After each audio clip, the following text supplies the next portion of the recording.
Hello, welcome back to my channel. তো আজকে সকালটা শুরু হয়েছিল অন্য দিনের তুলনায় পুরোই ডিফারেন্ট। কারণ আমাদের সকালটা শুরুই হলো টিকিট কাটা নিয়ে, দুর্গাপুজোতে বাড়ি যাব বলে।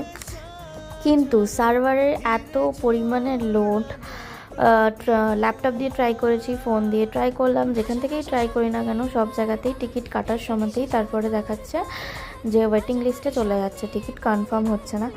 যাই হোক, কী আর করা যাবে, অনেকবার ট্রাই করলাম কিন্তু কিছুতেই কিছু হলো না। দেন আমি সকালে জল খাবারটা করতে চলে গেলাম।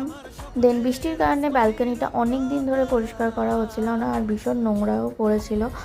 তো হাজব্যান্ডই ওটা পরিষ্কার করে দিল ভালো করে, আর বেশ ভালো করে জল দিয়ে ধুয়ে দিল। কিন্তু পরিষ্কার করেও কোনো লাভ হয়নি, আবার বিকেলবেলা বৃষ্টি হয়ে আবার নোংরা হয়ে গেছিলো।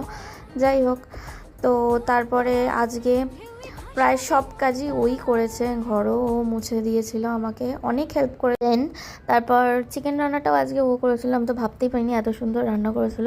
মানে দেখতেই এত সুন্দর হয়েছে, খেতেও খুব ভালো হয়েছে। তো ভিডিওগুলো ভালো লাগলে অবশ্যই সাবস্ক্রাইব করে